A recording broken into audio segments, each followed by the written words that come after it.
প্রথম 2টার সময়, রাত 2টার সময় বাচ্চার কোনো একজন গার্জিয়ান বাচ্চাদের ঠান্ডা লাগছে বলে এসি অফ করতে বলা হয়। এসিটা 1 ঘন্টা অফ ছিল, তাহলে হলো 3টা। 4টার সময় প্রথম বাচ্চাটা অসুস্থ হয়, একটা বাচ্চা কান্নাকাটি করে অসুস্থ হয়, তখন নার্স ওই বাচ্চাটাকে এনআইসিউতে নিয়ে যায়। নিয়ে যাওয়ার 15-20 মিনিট বা আধা ঘন্টা পর বাচ্চাটা আবার ইমপ্রুভ করার পর তাকে আবার এই ভিকটিম এরিয়াতে নিয়ে আসে। এখানে আনার পর তখন হয়তো ধরেন 4:30 বা 4:45 এরকম বাজে। 6টার সময় নার্স খেয়াল করেন একজন বাচ্চা মারা গেছে, তাকে সাথে সাথে এনআইসিউতে নেয়।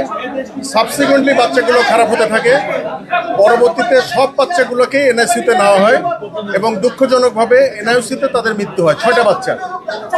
এখন স্বাভাবিকভাবে এখানে আইন, আমি একটু বলি, এখানে আইন প্রয়োগকারী সংস্থার লোকজন আছে, বিভিন্ন ল এনফোর্সিং এজেন্সির মানুষজন আছে, আমাদের ডিজি হেলথের আমরা কর্মকর্তারা আছি, আমাদের স্বাস্থ্য মন্ত্রণালয়ের মাননীয় সচিব মহোদয় আছেন।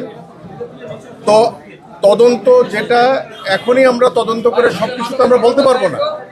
আমরা যেটুকু বলতে পারি সেটা হলো যে 6 জন বাচ্চার সাডেন মৃত্যু, এটা চিকিৎসাজনিত কোনো জটিলতায় আমাদের মনে হয় না। মানে পরপর 6 জন বাচ্চা একই সাথে মারা যাবে, এখানে কোনো একটা টেকনিক্যাল ফল্টের কারণে এই ঘটনাটা ঘটছে বলে আমরা মনে করি। এবং এটার জন্য ডাক্তার হওয়ারও দরকার নাই, এটা খুব সাধারণ একটা কমন সেন্স কাজ করবে যে 1 ঘন্টা বা 2 ঘন্টার মধ্যে 6টা বাচ্চা হঠাৎ করে কেন মারা গেল।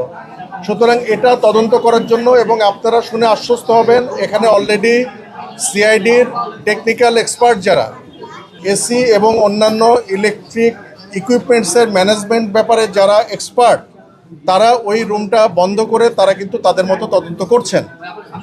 এই তদন্ত রিপোর্টটা আমাদের কাছে ডেফিনেটলি আসবে, সেই অনুযায়ী আমরা একটা সিদ্ধান্তে আসতে পারবো। আর বাচ্চাদের মৃত্যুর কারণগুলো খতিয়ে দেখার জন্য যে সময়টা, এই সময়টা কিন্তু আমরা এখনো পাই নাই। আমরা কিন্তু এটা নিয়ে আমরা already we are in active, আমরা অ্যাক্টিভ তদন্তে আছি। আমরা এটা শেষ করলে তখন আমরা আপনাদেরকে জানাতে পারবো যে সত্যিকারের বাচ্চার মৃত্যুর কারণগুলো কি। তবে ডেফিনেটিভ, যেমন এখন মিজেলসের একটা ক্রাইসিস চলতেছে, বা ডায়রিয়ার একটা ক্রাইসিস, বা অন্য কোনো যেগুলো প্যান্ডেমিক বা এন্ডেমিক ডিজিজ, সেই ডিজিজে 8 দিনের মতো একটা হসপিটালে 6টা বাচ্চা সারা দেশের মধ্যে হঠাৎ করে মারা যাবে, জিনিসটা এরকম না।